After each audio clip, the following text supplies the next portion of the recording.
अतीक अहमद, एक ऐसा नाम जिसे कुछ लोग एक नेता के तौर पर जानते थे तो कुछ एक माफिया के तौर पर। पर उसकी असल कहानी क्या थी?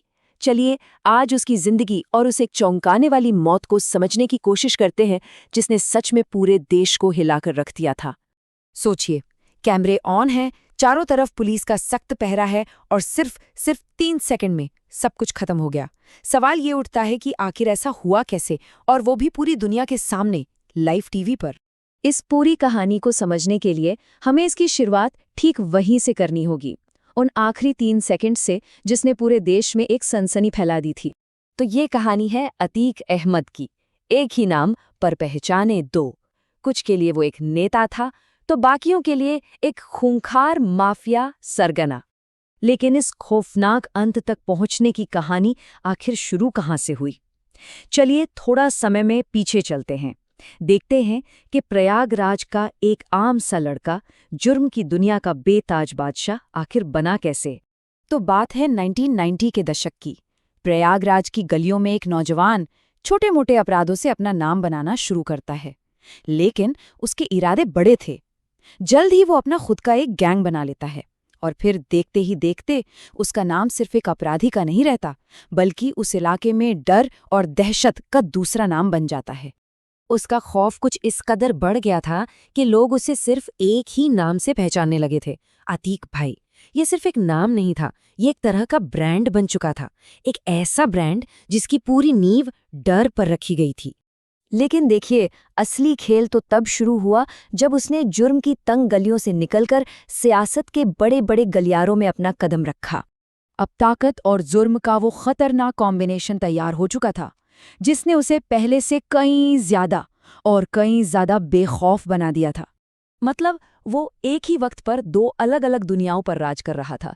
एक तरफ गलियों में उसके गैंग का खौफ चलता था, तो दूसरी तरफ सिस्टम के अंदर एमएलए और फिर एमपी बनकर उसे राजनीतिक सुरक्षा मिलती थी। एक दुनिया दूसरी को और ताकतवर बनाती थी, और इसका असर अब सिर्फ प्रयागराज तक ही सीमित नहीं रह गया था। और सत्ता के इस शिखर पर पहुंचकर उसने डर का एक ऐसा साम्राज्य खड़ा कर दिया जो पहले से कहीं ज्यादा मजबूत और कहीं ज्यादा खौफनाक था। इस दौरान उस पर किडनैपिंग, एक्सटॉर्शन से लेकर मर्डर तक के कई संगीन आरोप लगे, और हर एक आरोप के साथ उसके नाम का खौफ और भी गहरा होता चला गया। उसका रुतबा इतना ज्यादा बढ़ चुका था कि लोग उसके खिलाफ बोलने या गवाही देने के ख्याल से भी कांपने लगते थे। एक ऐसा माहौल बन गया था जहां लगता था कि अगर जिंदा रहना है तो खामोशी ही पहली शर्त है। लेकिन कहते हैं ना कि ताकत का खेल हमेशा एक जैसा नहीं रहता, और फिर कहानी ने एक ऐसा मोड़ लिया जहां से उसके पतन की शुरुआत होनी थी। साल 2020 के बाद हालात धीरे धीरे बदलने लगे। देखिए विडंबना, जिस सिस्टम का इस्तेमाल करके वो इतना ताकतवर बना था, अब वही सिस्टम उसके खिलाफ अपना शिकंजा कसने लगा था। और फिर एक एक करके उसका पूरा साम्राज्य बिखरने लगा। पुराने मामलों की फाइलें फिर से खुलने लगीं, जांच एजेंसियों ने अपनी रफ्तार पकड़ ली, और उसकी ताकत की हर एक कड़ी एक एक करके टूटने लगी। और ये सब हमें वापस ले आता है कहानी के उसी एक पल पर जहां से हमने ये सब शुरू किया था। वो पल जिसने सब कुछ बदल कर रख दिया। और फिर वो दिन आया जो शायद इंडियन टेलीविजन के इतिहास के सबसे सनसनीखेज और चौंकाने वाले पलों में से एक बनकर दर्ज हो गया। जगह थी पुलिस कस्टडी, गवाह थे मीडिया के वो कैमरे जो सब कुछ लाइव दिखा रहे थे।